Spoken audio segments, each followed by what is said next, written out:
नमस्कार, स्वागत है आप सभी का टीएनपी न्यूज के खास प्रोग्राम अपना बिहार में और मैं हूं आपके साथ मिशा सिंह। देश की वित्त मंत्री निर्मला सीतारमण ने 75वां बजट पेश किया है। आम बजट को लेकर बिहार के उप मुख्यमंत्री तेजस्वी यादव ने प्रतिक्रिया दी है। तेजस्वी यादव ने कहा है कि बिहार को इस बजट से कोई उम्मीद नहीं थी, बिहार को कुछ मिला भी नहीं है। बीजेपी के लोगों ने शुरू से ही बिहारियों को ठगने का काम किया है। बीजेपी ने राज्यों और देशवासियों से कई वादे किए, लेकिन किसी को भी पूरा नहीं किया। इसीलिए अब किसी को भी बजट से कोई उम्मीद नहीं है। सांसद चिराग पासवान बिहार के मुख्यमंत्री नीतीश कुमार को खरी कोटी सुनाने में कभी पीछे नहीं रहते। अब चिराग ने मुख्यमंत्री की पॉलिसी यूज एंड थ्रो वाली बात कही है। उन्होंने कहा कि नीतीश कुमार के खूबसूरत व्यक्तित्व का उदाहरण तो खुद उनके ही पार्टी के वरिष्ठ नेता लल्लन सिंह ने दिया था। राष्ट्रीय अध्यक्ष ने कहा था कि नीतीश कुमार के पेट में दांत है। चिराग ने कहा कि जो लोग कहते हैं कि कोई ऐसा सगा नहीं जिसको मुख्यमंत्री ने ठगा नहीं, वो लोग सही कहते हैं। शरद यादव से लेकर आरसीपी सिंह और अब उपेंद्र कुशवाहा, अपने ही दलों के सभी नेता को तो नीतीश कुमार ने ठगा ही है।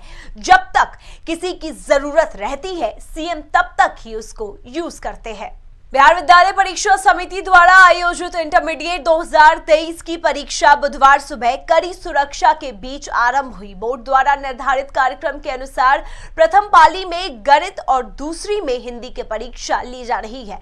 इसी बीच कई जिलों से परीक्षा शुरू होते ही प्रश्न पत्र उत्तरों के साथ सोशल मीडिया पर वायरल हो गया। मुजफ्फरपुर, बेतिया, मोतिहारी से गणित का पेपर लीक होने की खबर सामने आई है। ऐसे में क्वेश्चन पेपर का वायरल होना सबके लिए चिंता की बात बन गया है।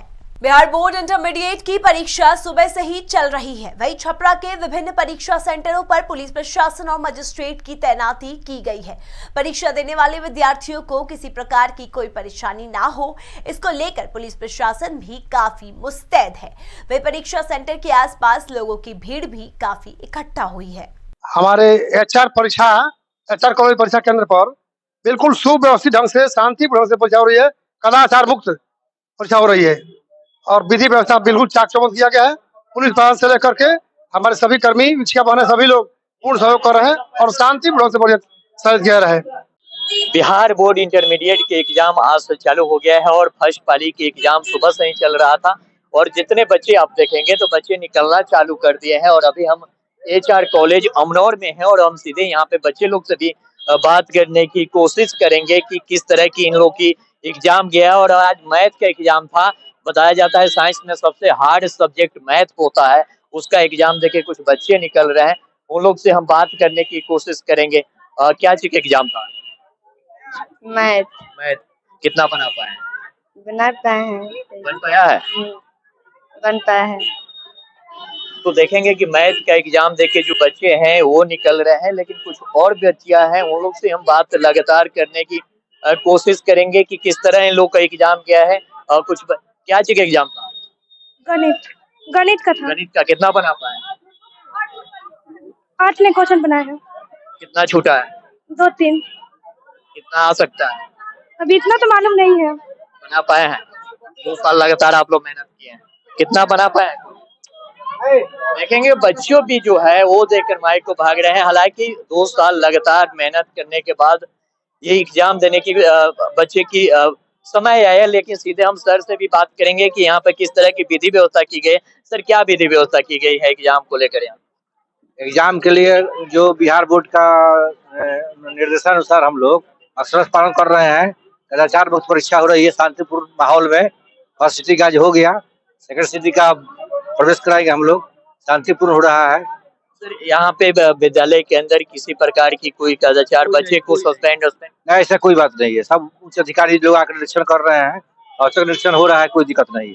तो साफ तौर पर देखेंगे कि जो बच्चे हैं वो एग्जाम देकर निकल रहे हैं, लेकिन कुछ बच्चियां हैं उन लोग से फिर हम बात करने की कोशिश करेंगे कि जो लोग मैथ के आज एग्जाम देकर निकले। एक मिनट सुने, क्या चीज का एग्जाम था? मैथ का। कितना बना पाए?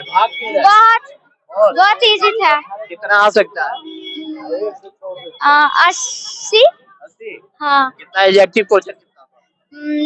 100 था। 100। तो देखेंगे कि 100 बता रहे हैं कि एग्जैक्टिव क्वेश्चन था। हालांकि मैथ का आज एग्जाम था, बच्चे काफी लगन के साथ, अपना मेहनत के साथ एग्जाम देकर निकलेंगे। देखना यह होगा कि जो साइंस दूसरी पाली में आर्ट्स का एग्जाम है, जिसमें हिंदी का एग्जाम है, लेकिन कुछ बच्चे हैं वो लोग से भी बात करने की कोशिश की। क्या चीज का एग्जाम है आप लोग? हिंदी का। हिंदी का। आर्ट्स से हैं? हाँ, कितना किस तरह की तैयारी है आप लोग? मतलब ऐसे हम लोग तैयारी किए हैं ना कि एग्जाम मतलब दे दे और यहाँ से चले जाए और पास भी हो जाए और इस मार्क्स। साल लगातार आप लोग मेहनत किए होंगे, आज एग्जाम देने की समय आया है, किस तरह की तैयारी है? किस तरह से तैयार किए हैं? तो बता दें कि दूसरी पाली में आर्ट्स का एग्जाम है, हिंदी का एग्जाम है, वो बच्चे देना चालू हो गए हैं। हालांकि ये एग्जाम लगातार 1 सप्ताह तक चलेगा। देखना यह होगा कि बिहार बोर्ड इंटरमीडिएट में बच्चे अपना कितने परचम लहरा पाते हैं। कैमरा पर्सन आनंद के साथ चंदन कुमार चंचल, TNP न्यूज छपरा। दरभंगा जिले के इग्नू केंद्र में डॉक्टर शंभू शरण सिंह बतौर वरीय क्षेत्रीय निदेशक पद पर कार्यरत थे, जो बीते मंगलवार को पद से सेवानिवृत्त हो गए। इस मौके पर केंद्र में विदाई समारोह का आयोजन किया गया।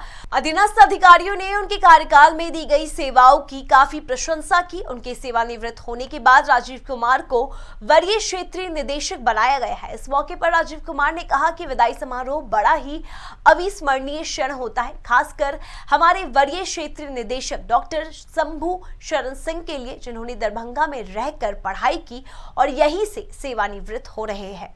विदाई का जो पल होता है बहुत ही अविस्मरणीय होता है और शायद अगर मैं अपने व्यक्तिगत तौर पर मानता हूं कि डॉक्टर शंभू शरण सिंह जी ने चूंकि शिक्षा भी यहीं से की थी और विदाई भी उनकी जो रिटायरमेंट हो रहा है, सेवानिवृत्ति भी दरभंगा से ही है, तो वो भी उनके लिए बहुत गौरव का पल है। आज के इस फंक्शन में हमने उनके गुरुओं को भी आमंत्रित किया हुआ है ताकि वो अपने शिष्य के विदाई समारोह में प्रतिभाग कर पाएं। छपरा में तरैया प्रखंड के चकिया गांव स्थित भगवती के स्थान पर आयोजित 24 घंटे का सार्वजनिक अखंड अष्टयाम को लेकर भव्य कलश यात्रा निकाली गई। कलश यात्रा में सैकड़ों श्रद्धालु भक्तगण पीला वस्त्र धारण कर शामिल हुए। यज्ञ स्थल से शुरू हुई कलश यात्रा गंडक नदी पर समाप्त हुई, जिसके बाद यज्ञ स्थल पर रामनाम का संकीर्तन हुई, जिसके बाद गांव का माहौल भक्तिमय बना हुआ है।